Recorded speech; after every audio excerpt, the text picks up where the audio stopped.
बंधुओं, भागवत की महिमा अपरंपार है। भागवत वो है ए मानवः पाप कृतस्सु सर्वदा, मानव जीवन पर्यंत पाप कर्म करता रहे और पाप कर्म करते करते यदि उसके नाम से भी भागवत करा दी जाए तो वो भी प्रेत पीड़ा विनाशिना, प्रेत योनि से उसे भी मुक्ति मिल जाती है। बंधुओं, ये भगवान की बहुत बड़ी कृपा है। भक्ति ज्ञान वैराग्य। इधर देवर्षि नारद और ब्रह्मा के मानस पुत्र सनक सनंदन सनातन सनत कुमार कथा श्रवण करा रहे। तो नारद बाबा ने बीच में एक प्रश्न कर दिया। प्रश्न क्या किया कि महाराज एक बात कहा, मैंने वेद का पाठ किया, वेदांत का पाठ किया, उससे जब कल्याण नहीं हुआ तो केवल श्रीमद् भागवत से क्या होगा। भागवत की महिमा कितनी पवित्र है। बंधुओं, आज इस दृश्य को जब निवेदन किया तो बड़े प्रसन्न हुए और कहने लगे, सुनो भागवत की महिमा कैसी है। भागवत अपरंपार है। बोले सुनो भागवत की सत्ता। तुंगभद्रा तटे पूर्वात् मभुत्पन्न नमोत्तमम् यत्र वर्णा स्वधर्मेण सत्कर्म तत्परः। तुमने जब भागवत की बात की कि मैंने गीता का पाठ किया उससे कुछ नहीं हुआ, 12 अक्षर मंत्र का जाप किया उससे कुछ नहीं हुआ, तो केवल भागवत से महाराज क्या होगा। सुनो, तुंगभद्रा नदी के किनारे एक विप्रदेव रहते हैं जिनका नाम है आत्मदेव। और आत्मदेव का मतलब क्या है, तात्पर्य क्या है। आत्मदेव के नाम का मतलब है जिसने अपनी आत्मा से देवत्व को प्रकट किया हो, वही है आत्मदेव। बंधुओं, बोले सुनो, ये आत्मदेव ब्राह्मण कैसे हैं। त्रिकाल संध्या भजन करते हैं, तीनों पहर, प्रातः मध्याह्न और सायंकाल। काफी समय बीत गया, शादी विवाह हुआ। इनकी पत्नी जिसका नाम है, ये भागवत महत्व की चर्चा चल रही है, भागवत क्या करती है, जिसका नाम है धुंधली। स्वामी जी बड़े सीधे हैं, सज्जन हैं, सरल स्वभाव के हैं, लेकिन स्त्री जो है वो इनकी गलत है। और मनु स्मृति में वर्णन किया है, मनु महाराज ने, ना ग्रहम ग्रहमित्याहु ग्रहण ग्रहम उच्यते। घर को घर नहीं बल्कि ग्रहण कहा जाता है। स्त्री चाहे तो घर को स्वर्ग बना दे और स्त्री चाहे तो घर को नरक का अड्डा बना दे। स्वामी जी बड़े सीधे स्वभाव के, पूजा पाठ करते, अर्चन बंदन करते, देवी देवताओं को मानते हैं। लेकिन देवी जी क्या करती हैं, स्वामी जी जब घर से चले जाते हैं तो देवी जी लड़ाई झगड़ा करती हैं, कभी इधर वालों कभी इधर वालों, कभी आगे कभी पीछे। उनका काम जो है लड़ाई झगड़े का। काफी समय बीत गया। आत्मदेव ब्राह्मण विचार करते हैं, वर्षों हो गए विवाह हुए और मेरे द्वार पर गौ बंधी, इसको भी कई वर्ष हो गए, न तो भी इस गाय के कोई संतान हुई और ना मेरी धर्म पत्नी के कोई संतान हुई। इसका कारण क्या है। कुछ बात मेरे समझ में नहीं आ रही है।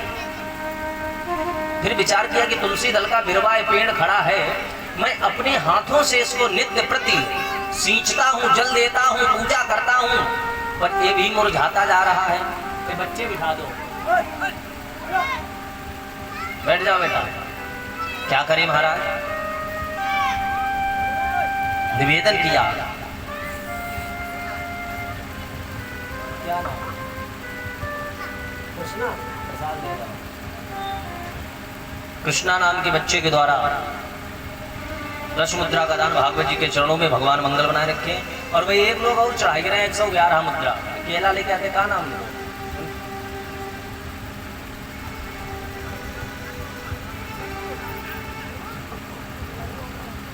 क्या नाम बता, उनके पापा का ओम का ले।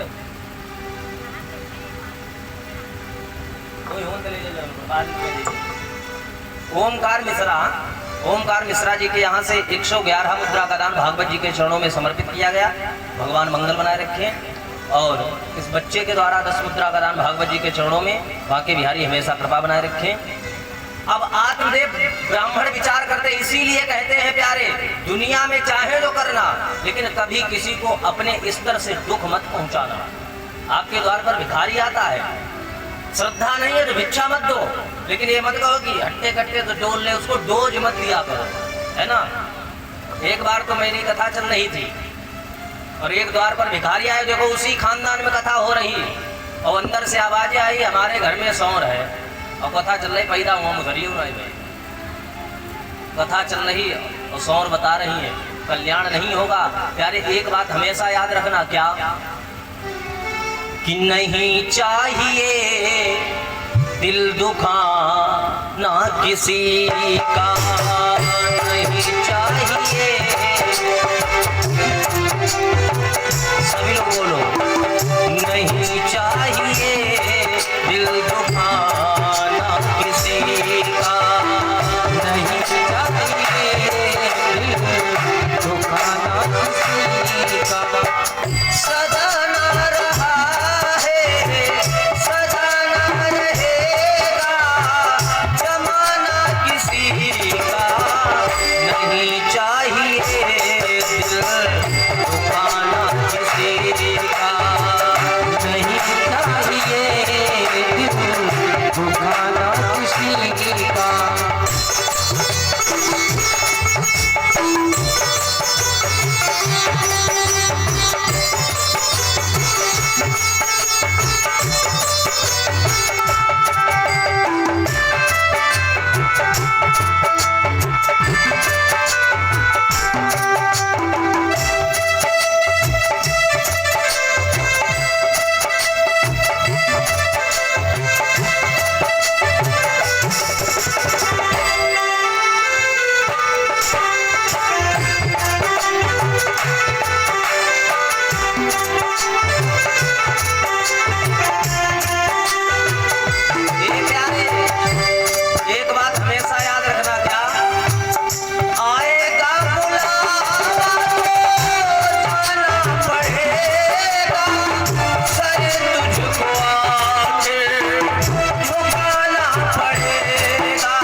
आसू नाम के बच्चे के द्वारा 21 मुद्रा का दान, अंश नाम के बच्चे के द्वारा 20 मुद्रा का दान भागवत जी के चरणों में भगवान मंगल बना रखे। एक बात ध्यान रखना, अगर प्यारे किसी को सुख नहीं दे सकते हो तो दुख देने का कोई अधिकार नहीं है। अब देखिए, पत्नी बिल्कुल अलग और पति देवता धार्मिक और पत्नी दुष्ट प्रवृत्ति की। अब देखो, स्त्रियां कोई कोई होती है जो घर को नरक बनाती है। कैसे? स्वामी जी सुबह निकल जाते पूजा पाठ में और धुंधली का काम क्या है? लड़ाई झगड़ा। एक दिन की बात है, आत्मदेव ने विचार किया, मुझे लग रहा पत्नी भी बांझ, गौ भी बांझ और तुलसी दल का बिरवा भी सो गया। अच्छा ये सब कब होता है? ये जो है बहुत से ऐसे मिलते जो कहते महाराज क्या करें, बड़ी दवाई करवाए, बड़ी व्यवस्था की, लेकिन संतान नहीं प्राप्त हो रही है ना। ये क्यों होता है? वेदांत दर्शन में दर्शन कराया गया है, जो हमारे पितर होते हैं, यानी हमारे पिता के पिता, उनके पिता दुखी से अपने जीवन का परित्याग करते हैं, दुख होकर के जीवन को छोड़ते हैं, कष्ट में जीवन व्यतीत होता है और उसके बाद में प्राणांत होता है। अब वो भटकते रहते हैं, जो भगवान के दरबार में जाते हैं तो क्या कहते हैं, प्रभु चाहे जो करना, लेकिन इस खानदान में अगली बार कोई संतान जन्म ना ले। क्यों? क्योंकि मेरा जीवन बहुत कष्ट से व्यतीत हुआ, इसीलिए आगामी आने वाली पीढ़ियों में रुकावट हो जाती, और कोई कारण नहीं है। या तो फिर उनकी मुक्ति का उपाय करो, या तो मुक्ति का उपाय करो, वो भी नहीं होता है, और शुद्ध भोजन भी नहीं दिया जाता है।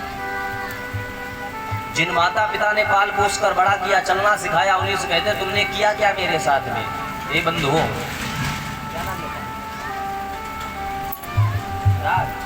राज नाम के बच्चे के द्वारा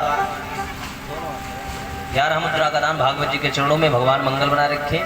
कहने का तात्पर्य है, आज आत्मदेव स्वयं दुखी हो रहे हैं, दुखी मन से उदास बैठे हैं, विचार करते हैं कि संतान अब हो सकती है,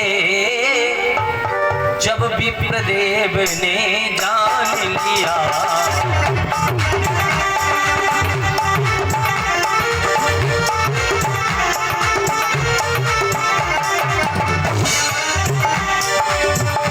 संतान अब हो सकती है, जब विप्रदेव ने जान लिया। भाई समझदार व्यक्ति के लिए सारा काफी, समझ गए कि मेरे देवता पितर मुझसे खुश नहीं है।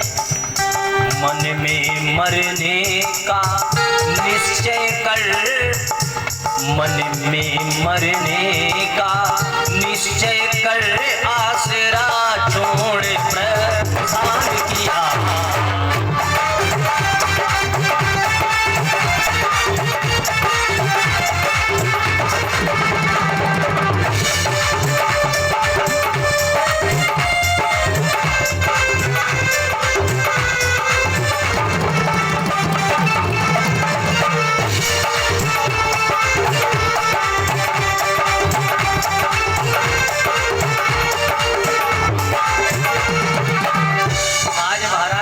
लगा कि कोई संतान नहीं हो सकती, तो महाराज ने क्या किया, विचार किया ऐसा तो जीवन ही बेकार है, कोई सुख नहीं। मैं इतनी पूजा भक्ति पूजा पाठ करता रहा, लेकिन शांति नहीं, कोई संतान नहीं। अब इन्होंने मरने का मन में निश्चय कर लिया और चल पड़े, चलते हुए जा रहे हैं। और इधर उधर गांव के लोग भी थोड़ी हो तो थोड़ी लंबी चौड़ी कर देते हैं ना, पड़ोसी आने लगे, बोले महाराज आपके देवता पितर खुश नहीं है और आपके कोई संतान नहीं, तो इसलिए आप महाराज, और महाराज के मन में वैसे चिंता। उन्होंने सोच लिया ये तो जीवन ही व्यर्थ है, बेकार है वो मुख,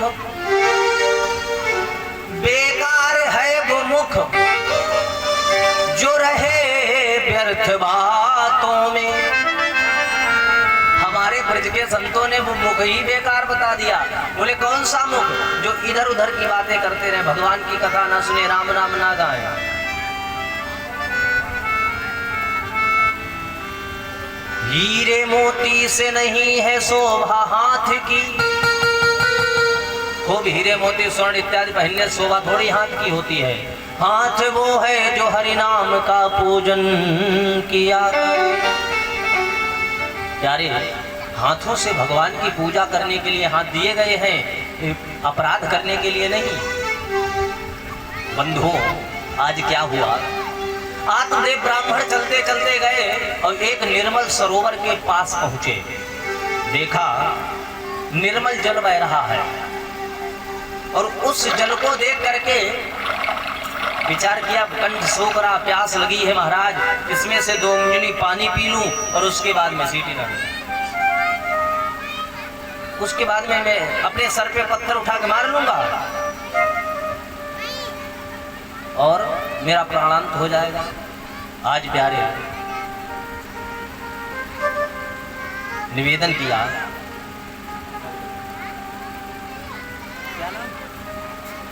साक्षी बिटिया के द्वारा 11 मुद्रा का दान भागवत जी के चरणों में भगवान वहां के बिहारी अंतर्यामी हमेशा कृपा बनाए रखे। पानी पिया और पत्थर उठाया, जैसे ही सर पे मारने के लिए तैयार हुए तो लाल पीले कपड़े में साधु संत महात्मा आ गए। अब चाहे प्रभु की माया समझो, है ना, और चाहे साधु संत समझो। आए, बोल दूर ही से देखा, बोले कथम रोदसी विप्रत्वम कात चिंतावली ऐसी। अरे विप्रदेव, आप तो कोई ब्राह्मण मालूम पड़ते हो और फिर रो क्यों रहे हो और ये पत्थर क्यों उठा रहे हो, घर पे लिए जा रहे हो? बोले नहीं, मैं इस सर पे मारूंगा, फूट जाएगा, मृत्यु हो जाएगी। तो महात्मा कहने लगे, एक बात उठाओ, तुम इस पत्थर को सर पे मार लोगे, तुम्हारी मृत्यु हो जाएगी, क्या मिलेगा? मरना क्यों चाहते हो? बोले महाराज, मेरे देवता पितर मुझसे खुश नहीं, ऐसा जीवन बेकार है, इससे तो अच्छा मर जाना। क्या करेंगे इस भार को ढोकर के? अरे संतों ने कहा, महाराज ये क्या विचार बना रखा है? अरे क्या करोगे बेटा बेटी लेकर के? है बेटा की कामना करते हो, जब हम बुढ़ापा होता मरते हैं तो खोपड़ी में एक डंडा मारता है, एक लोटा घी भर देता, हमारी मुक्ति हो जाती है। पुत्र, 2 प्रकार के पुत्र कुपुत्र संत बताने लगे। पुत्र और कुपुत्र, संत कह रहे हैं सुनो बेटा, इसके चक्कर में मत पड़ो, संसार में कोई किसी का नहीं है, ये सब खुदगर्जी है, मतलबी है, कोई किसी का साथी नहीं है। साथ कब तक देते हैं? जब इस पंच भौतिक शरीर से आत्मा रूपी पंछी उड़ जाता है। आत्मा रूपी जब पंछी उड़ जाता है तो घर वाले क्या कहते हैं? आपकी धर्म पत्नी ही कहती है, नाक बंद कर लेती है, कहती इनको ले जाओ, दुर्गंध आ रही, इनको जला जलो के आओ। कोई किसी का साथी नहीं है प्यारे इस संसार में। जब यहां से जाओगे ना तो कुछ भी साथ में नहीं होगा, न गाड़ी, न घोड़ा, न बंगला, न कपड़े, न लित्ते, फिर साथ में होगा क्या? जाएगा जब यहां से, ध्यान देना, कुछ भी न पास होगा। ए भैया, 2 गज कफन का टुकड़ा तेरा लिबास होगा।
कुछ नहीं होगा, कफन के टुकड़े में लपेट दिए जाओगे, जलाकर राख कर दिए जाओगे। प्यारे कुछ नहीं, जाएंगी तो बस एक ही चीज, अगर इस पृथ्वी पर धर्म किया तो धर्म की गठरी, अगर अधर्म किया तो अधर्म की गठरी, और तीसरी वस्तु कोई यहाँ ऐसी नहीं है जो आपके साथ में जाए। आत्मदेव ब्राह्मण को नाना प्रकार से ऋषिवर समझाने लगे, कहने लगे महाराज सुनो, अनन्य ममता विष्णु ममता प्रेम संगता। जो आपके हृदय में पुत्र के प्रति अनन्य भाव है। लोग कहते हैं एक बेटा हो जाए, बेटी दो हो गई, एक बेटा हो जाए है? जैसे बेटा बेटी के लिए कामना करते हो, सुबह शाम सपने में बेटे बेटी देखते हो, तो वही अगर काम आप भगवान के लिए करने लग जाओ तो गाड़ी ही नहीं शुद्ध हो जाए, आपकी जीवन की बागडोर ही सही हो जाए, आपकी गाड़ी सही चलने लग जाएगी। बंधुओं, कई प्रकार से संतों ने समझाया, भावसा एव संध्रात्मा, जो तुम्हारा भाव तुम्हारे हृदय में, अब तुम पुत्र के लिए मरने जा रहे हो, जरूरी थोड़ी तुम्हारा पुत्र ऐसा हो कि पिता के लिए मरने जाए। बहुत से तो पुत्र ऐसा होते कहते बुढ़ाओ को निपटावो, नाव कटावो, अपनो नाव चढ़ावो। जो नालायक होता है, कुपुत्र होता है, वो ऐसा कार्य करता है। जरूरी नहीं है कि आपका बेटा हो वो आपके लिए इतना कुछ करे। आपके तो मन में इतनी बड़ी चाह है, चाह गई चिंता नसी मनवा बेपरवाह, पुत्र की कामना के लिए बेपरवाह घूम रहे हो, तुम पुत्र के लिए मरने जा रहे हो। आत्मदेव ब्राह्मण कहने लगे, सुनिए महाराज, मैं इधर उधर की बातें ना सुननी, बिल्कुल मैं पसंद है ना है, और देनो है तो मैं पुत्र प्राप्ति को वरदान दे दो, और नहीं तो वेद पुराणे बंद करो और अपने घर जाओ, क्योंकि उनके हृदय में इस समय पुत्र का भाव है। संतों ने कहा ठीक है, यदि यही तुम्हारी इच्छा है। संत ने कहा, सुनिए बेटा, आशीर्वाद मैं देता हूँ,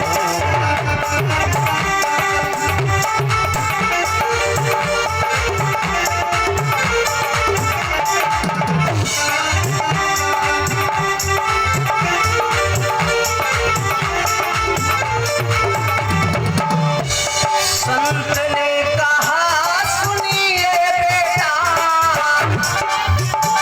आशीर्वाद मैं देता हूँ, ये लो फल ले जाकर तुम जो अब पत्नी के हाथ सौंप देना।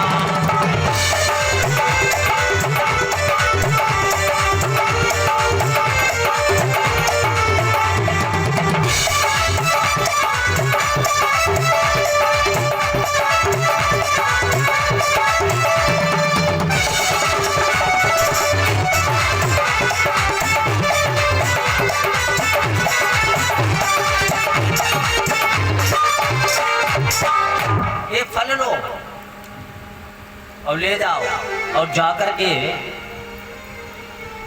अपनी पत्नी को दे देना, और वो फल खाएगी, एक पुत्र होगा। और देखो संत का आशीर्वाद है, बोले विप्रदेव, पुत्र कैसा होगा? गुणवान होगा, आपके नाम को रोशन करेगा, जैसे आप भक्ति करते हो वैसे बेटा भक्ति करेगा।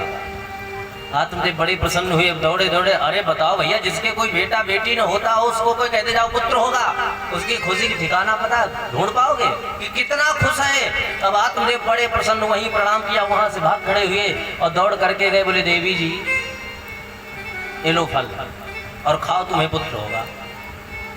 अब देखो ये मरने जा रहे थे बेटा के लिए, और धुंधली सोच रही है, ना बाबा ना, मैं नहीं फल खाने वाली हूँ।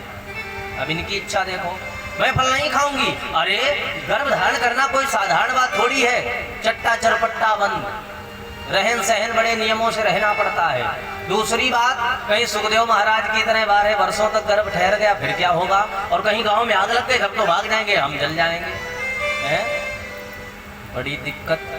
अब बताओ, पिता की आकांक्षा है कि बेटा हो जाए, और पत्नी कहती है कि मैं गर्भ नहीं धारण करूंगी। अब समस्या बड़ी बुरी। अब इसने क्या किया, आत्मदेव तो चले गए, विचार किया कि पुत्र तो हो गई होगा, क्योंकि संत का आशीर्वाद है, और संत की वाणी कभी मिथ्या नहीं हो सकती है। भगवान स्वयं कहते हैं क्या, हो मोरे बचने चाहे पड़ जाए फीका,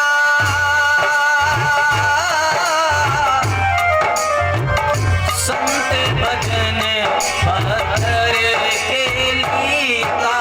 राम सिया राम जय राम, राम सिया राम सिया राम जय जय राम। ओ मोरे बचने चाहे पड़ जाए फीका,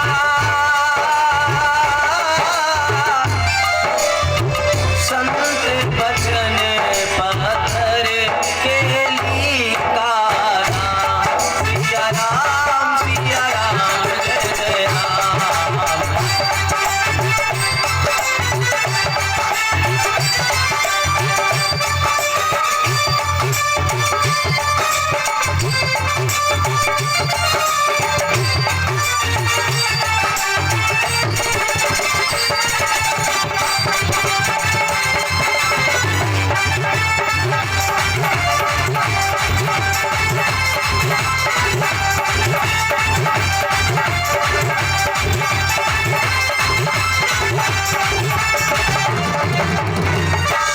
संत कहते मेरी वाणी चाहे झूठ है ना, संतों की वाणी कभी मिथ्या नहीं होती। संतों का ऐसा कहना है। भगवान स्वयं कहते मोर वचन चाहे पड़ जाए फीका। भगवान कहते अगर मैंने आशीर्वाद दे दिया कि पुत्र होगा और संत कहते नहीं होगा, तो संतों की बात सिद्ध होगी, मेरी झूठ हो सकती है, पर संत की वाणी कभी मिथ्या नहीं हो सकती है। बंधुओं, अब इधर आत्मदेव तो बड़े प्रसन्न है और देवी जी ने क्या किया, अपनी सहेली को बुलाया, पड़ोस में जो रहती है। बोली बहन एक बड़ी समस्या है मेरे सामने। बोले क्या समस्या है? बोले समस्या ये है मेरे पति पता नहीं कहां से फल ले आए और बोले देवी ये फल खाओ तुम्हें पुत्र होगा। और फल खाने से कहीं पुत्र होता है क्या? और कहीं फल खाने से कहीं बेटा हो गया कि फल खाने से, बहन सुनो, रह गया गर्भ, फल खाने से रह गया गर्भ, तो केली गर्भ गिर जाएगा।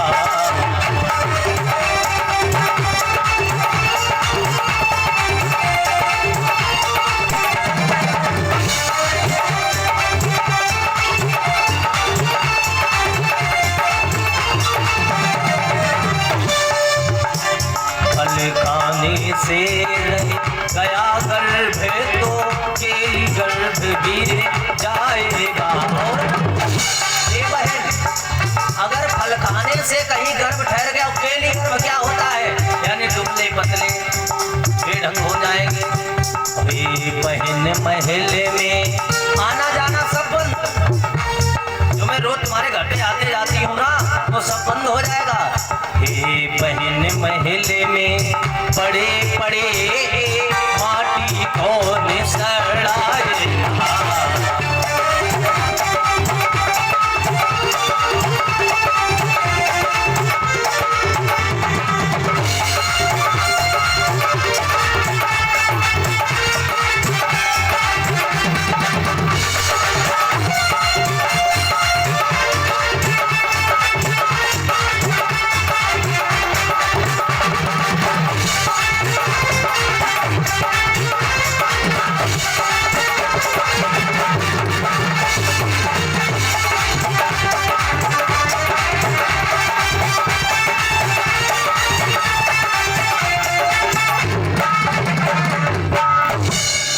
बड़े बुरे चक्कर में फंस गई हूं।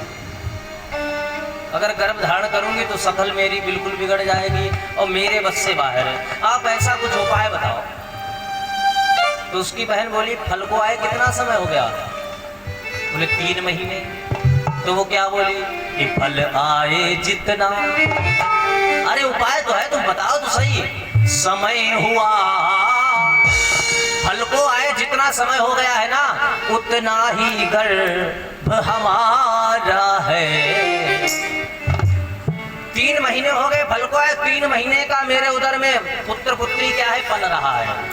और अगर मेरा गर्भ चाहती हो तो अपने पति को बोलो कि मैंने गर्भ धारण किया, मुझे काम करने वाली चाहिए। और जब वो कहें कि तुम ही बुला लो तो मुझे सूचना देना, मैं आ जाऊंगी। और समय आने पर मेरे बेटा होगा और मैं वो बेटा तुमको दे दूंगी और तुम अपने स्वामी जी से कह देना मेरा पुत्र हुआ, 1 पंथ 2 काम, हमें 10-20-50 हज़ार रुपए दे देना। और बहन वैसे मुझे तो कुछ नहीं चाहिए, लेकिन मेरे स्वामी जी हैं वो थोड़ा, हाँ देखो भैया समझ गए, हाँ वैसे मानते नहीं है, वो थोड़े पीते पे बातें हैं ना, है ना, तो वो थोड़े पैसे के लालची है। अब ऐसा करना, उनको थोड़े पैसे दे देना, है ना। अच्छा अब उनको पैसे दे दिए, अब उन्होंने कहा चलो कोई बात नहीं, कि सातवां होने वाला 6 और वही बयू चाहो बयू ले ले। स्वामी जी उनके बोले देवी जी के 6 और है घूम रहे, वो चाहो वो भी ले लो। अब भैया क्या हुआ, इसको बुला लिया, घर पे रख लिया, और समय आने पर इन्होंने क्या किया, विचार किया कि फल रखा है, अच्छा फल की परीक्षा ले देखे, क्या फल खाने से पुत्र पुत्री होते हैं क्या। इन्होंने क्या किया, वो फल उठाया और द्वार पर गौ बंधी गौ माता को खिला दिया। समय आने पर सहेली का पुत्र लिया और कहा मुझे पुत्र हुआ, पुत्र हुआ, पुत्र हुआ। हे भैया अब आत्मदेव बड़े प्रसन्न हैं, बड़े खुश हैं, दौड़े दौड़े आए, ढिंढोरा पिटवा दिया कि मेरे बेटा हुआ। कि बरसों के बाद आज भक्तों बेटे ने घर में जन्म लिया।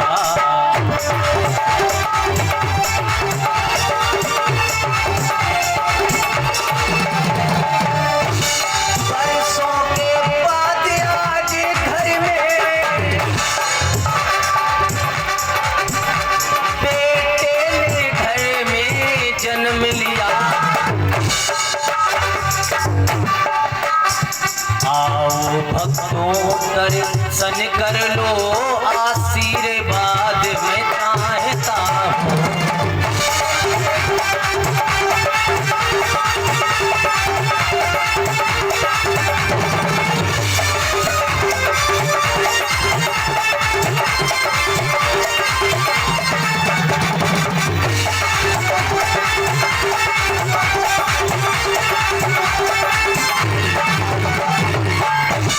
सभी लोग आओ, दर्शन लो, करो और आशीर्वाद मेरे बेटे को दे दो। सब बड़े प्रसन्न। और थोड़ी देर बाद क्या सूचना मिली, द्वारे पर गैया मैया बनी, गौ माता, गौ माता चिल्लाई और सुंदर एक बछड़े को जन्म दिया। बड़े बड़े कान, कद इतना ही ट्रांसफर हुआ, मुखमंडल गौ जैसा और शरीर पूरा मानव जैसा, हाथ पैर सब। गोकर्ण महाराज बोले गोकर्ण महाराज की, बड़े बड़े कान देखे, गोकर्ण नाम रख दिया। और बेटे का नाम धरने के लिए आत्मदेव पहुंचे, बेटे का भी नाम रख दे।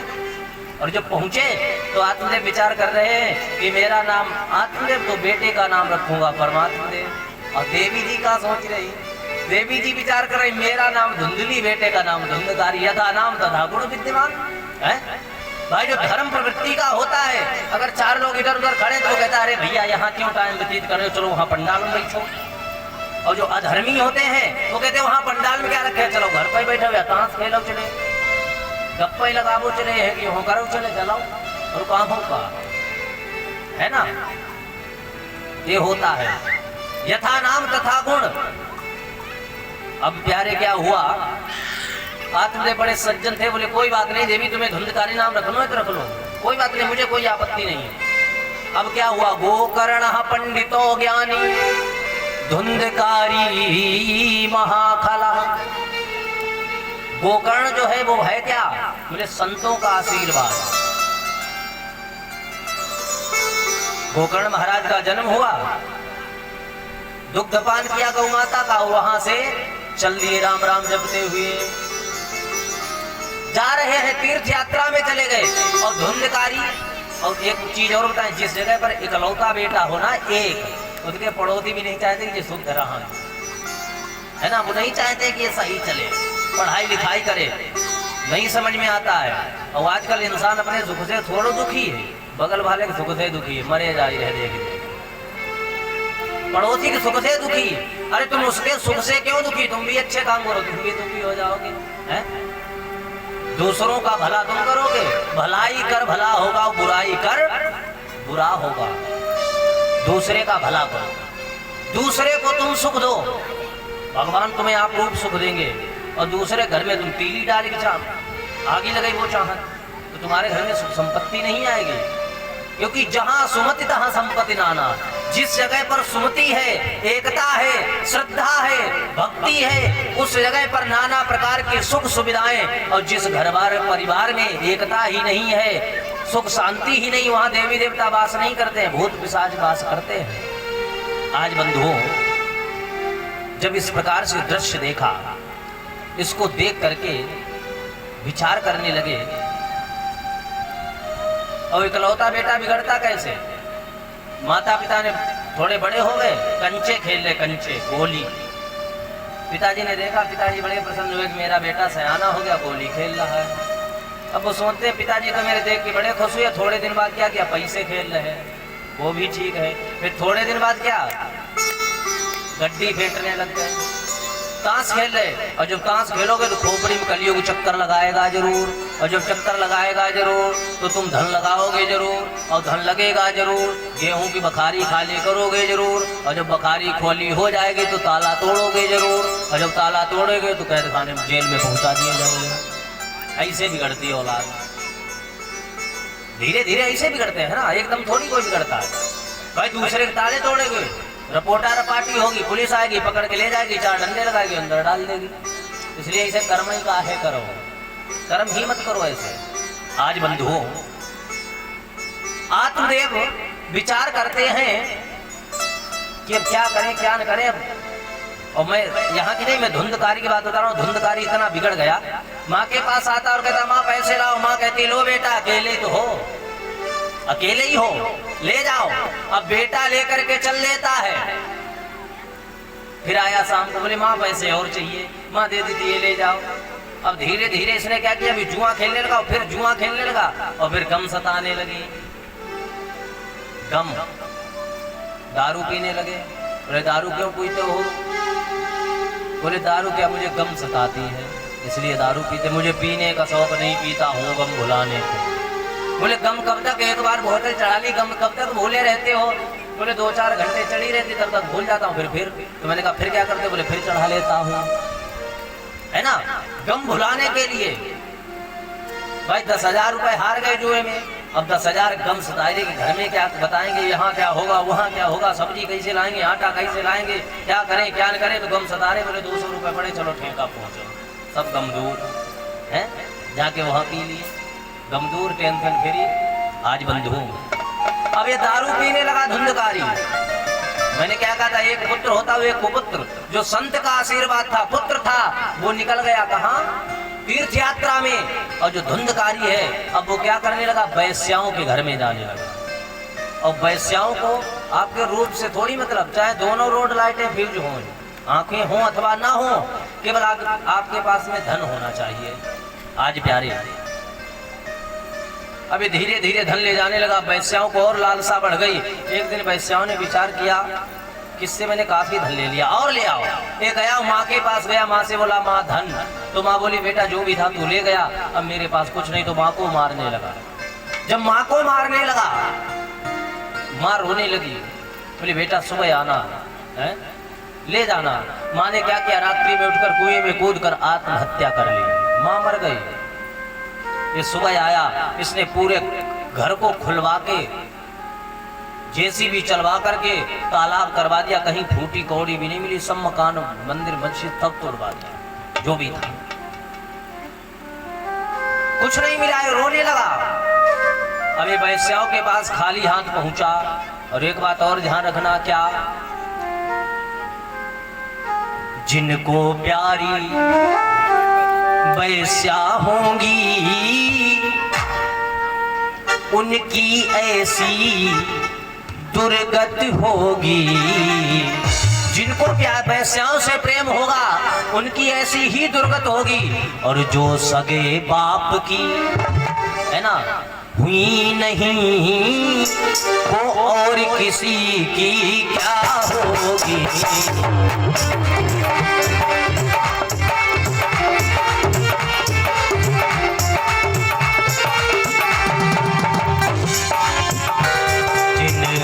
प्यारी वैश्या होगी, उनकी ऐसी दुर्गति होगी। और जो सगे बाप की हुई नहीं वो, और किसी की क्या होगी।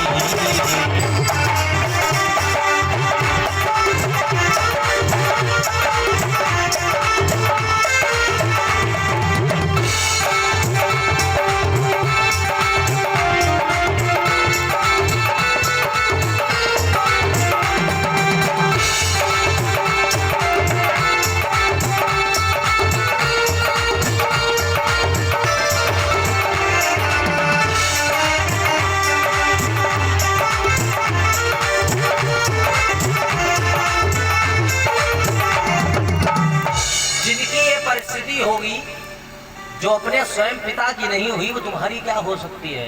आज प्यारे धुंधकारी अधर्मी हो गया, चोरी करने लगा, डाका डालने लगा, कत्ल करने लगा। एक दिन वैश्याओं ने विचार किया तो डाकू लुटेरा बन गया और ये पुलिस की नजर में चढ़ चुका है, राजा लोगों की नजर में, और इसको जेल की हवा तो मिलेगी मिलेगी, और जो जेल की हवा मालिक को मिलेगी तो फिर जो संगी सहपाठी है थोड़ा थोड़ा नाश्ता उनको भी मिलेगा, है ना। बारात में दूल्हा जाता है, खातिरदारी उसकी काफी होती है ना, खूब सेवा होती है, और जो साथ में जाते हैं 2-4 पकौड़ी समोसा नाश्ता उनको भी मिल जाते हैं। और वही बात है जो चोरों का राजा है, जब वो पकड़ा जाता है तो नाश्ता जैसे बारात में समोसा मिलता था ऐसे मिल खाने में मजा आता है कि ना, नाश्ता सभी को फिर मिल जाता है। अब प्यारे वैश्याओं ने क्या किया, एक दिन की बात है, शराब पिए पड़ा, पलंग पर लेटा। वैश्याओं ने क्या किया, उसको पलंग में रस्सी से कस लिया, पलंग रस्सी से कस लिया, और जलते हुए अंगार लकड़ी इसके मुंह में ठूस रही, शरीर में लगा रही है, चिल्ला रहा बचाओ बचाओ बचाओ। अब रो रहा, अब बुलाओ, घूंटे भैंस बंदी तुम्हारी है, कहो भैंस से कहो बचा मैया, साड़ू साहब तुम्हारे उन्हें फोन करो कोई बचाओ है ना। कोई नहीं आता है, ये चिल्ला रहा, अधमरा हुआ, अध जला हुआ, अध भुजा हुआ, इसको वही जमीन में गड्ढा खोद काट दिया, और वैश्याएं वहां से धन लेकर के फरार हो गए। अभी प्रेत बन गया, काल मृत्यु प्रेत योनि में पहुंच गए सरकार। प्रेत योनि में जाकर के इन्होंने क्या किया, आत्मदेव के घर में रहने लगे। वहां से आए वो आत्मदेव के घर में रहने लगे। एक दिन की बात है, गोकर्ण महाराज ने विचार किया कि बहुत दिन हो गए, अभी मैं अपने पिता से नहीं मिला, चलो चल करके देखें माता पिता कैसे हैं, काफी समय हो गया। अर्धरात्रि का समय है, गोकर्ण महाराज चलते हुए आ रहे, भगवान के नाम का गुणगान करते हुए विचार किया, और वास्तविक में गीता में लिखा है, या निशाम सर्वभूता नाम चास्याम जागृति संयमी। जिस समय सारी दुनिया सोती है उस समय संयमी पुरुष बैठकर परमात्मा का चिंतन यानी भजन करता है। अब आकर के बैठ गए, बोले गांव के लोगों से सुबह मिलेंगे, रात में क्यों भैया परेशान करें, प्रातः काल मिल लेंगे। अब ये माला लेकर के जैसे ही बैठे राम राम जपने लगे तो क्या हुआ, कभी अग्नि जल जाती है, कभी भेड़ आ जाती है, कभी शेर आता, कभी सुगर आता, प्रेत जो होता है वो कोई भी रूप धारण करे, डराने लगे धुंधकारी महाराज गोकर्ण महाराज को। गोकर्ण महाराज कह गए, भैया तुम कौन हो और कहाँ से आए हो, मुझे डरा क्यों रहे हो, क्या बात है, क्यों धमका रहे हो, जो भी हो सामने आओ। एक छाया हाथ जोड़कर खड़ी हो, इशारा कर रही है। अब इशारे की बात समझ में तो आई नहीं रही, समझ ही नहीं पा रहे। बोले भैया तू दिखाई तो पड़ नहीं ना, तो तेरा चेहरा न हाथ पैर रंग रूप कुछ नहीं दिखाई पड़ता है, और इशारा हमारे समझ में नहीं आ रहे।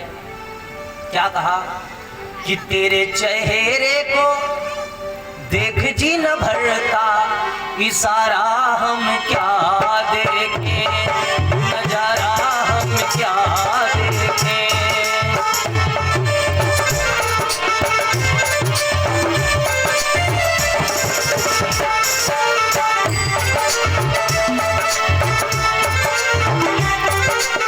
गोकर्ण महाराज कहने लगे, भैया तेरे चेहरे को, हाँ तेरे चेहरे को देख जी न भरता, इशारा हम क्या देखें।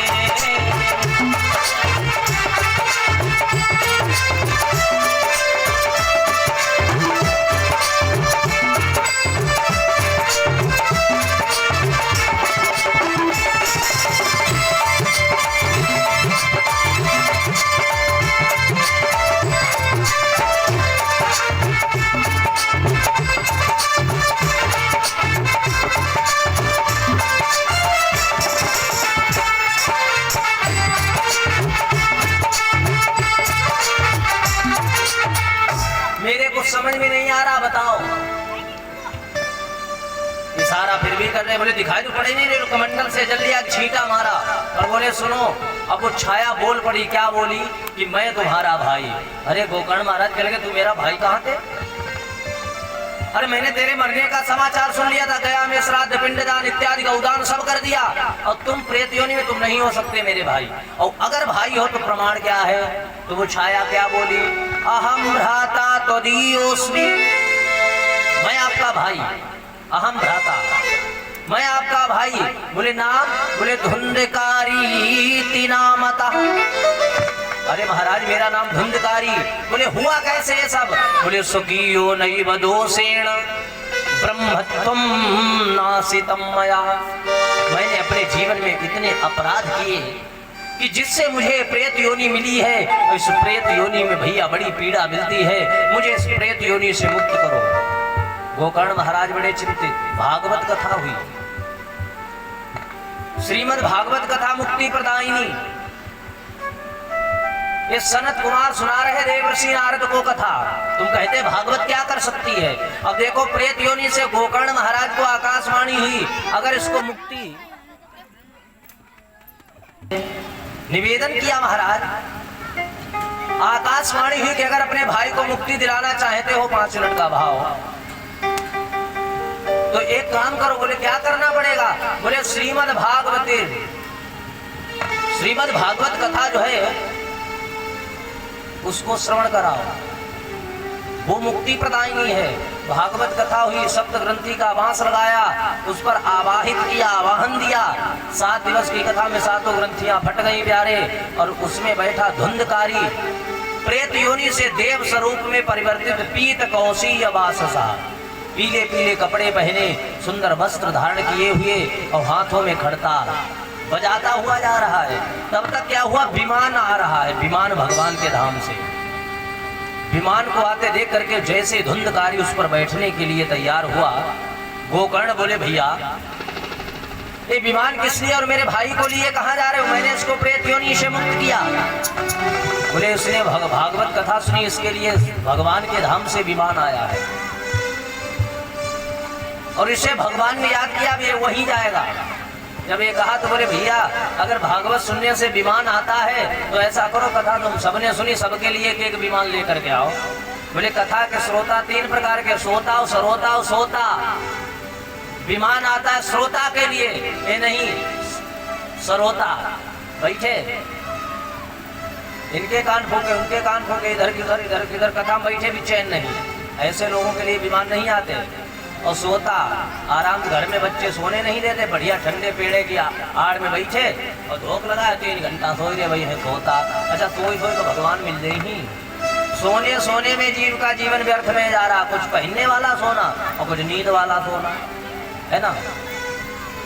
फिर भागवत कथा हुई, सभी के लिए पूरे उत्तम नगर को भगवान के धाम की प्राप्ति हुई। बोलिए वृंदावन बिहारी लाल की जय। ये भागवत का महत्व है, भागवत की ऐसी महिमा है। आज प्यारे इस महिमा को सुनकर नारद जी गदगद हो गए, भक्ति ज्ञान वैराग्य प्रसन्न हो गए। बोले महाराज मेरा तो कल्याण ही हो गया, आनंद आ गया। और क्या कह रहे हैं सभी लोग हमारे साथ में बोलो क्या, कि हो गए भव से पार, हो गए भव से पार, लेकर नाम तेरा हो गए भव से पार, लेकर नाम तेरा हो गए भव से पार, लेकर नाम तेरा, लेकर नाम तेरा, लेकर नाम तेरा, लेकर नाम तेरा, लेकर नाम तेरा, हो गए भव से पार, लेकर नाम तेरा, हो गए भव से पार, लेकर नाम तेरा, लेकर नाम तेरा, लेकर नाम तेरा, लेकर नाम तेरा, लेकर नाम तेरा, हो गए भव से पार, लेकर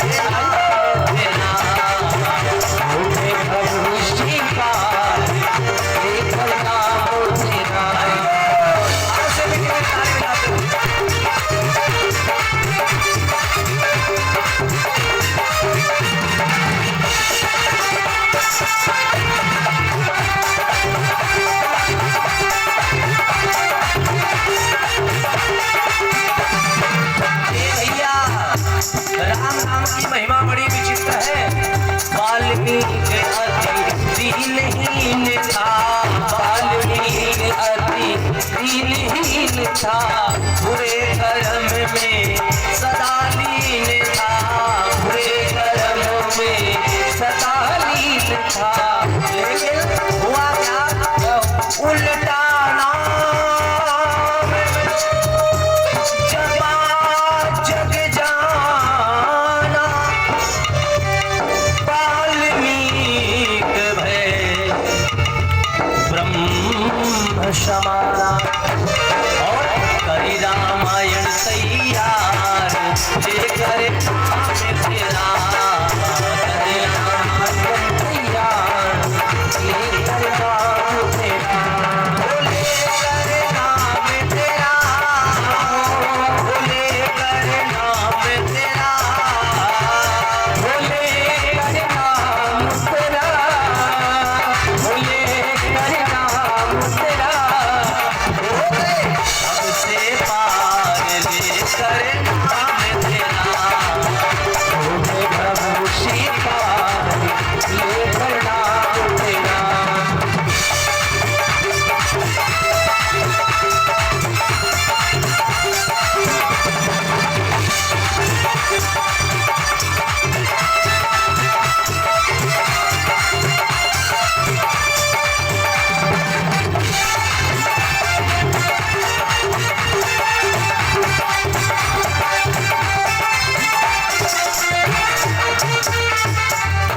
और हे नल नील जाति के बानर, हे नल नील जाति के बानर, राम नाम लिख दिया शिला पर, राम नाम लिख दिया शिला पर, हो गई सेना पार, हो गई सेना पार, लेकर नाम तेरा, हो गई सेना पार, लेकर नाम तेरा, बोले कर नाम तेरा, बोले कर नाम तेरा, बोले कर नाम तेरा, बोले कर नाम तेरा, हो गए भव से पार, लेकर नाम तेरा, हो गए भव से पार, लेकर नाम तेरा।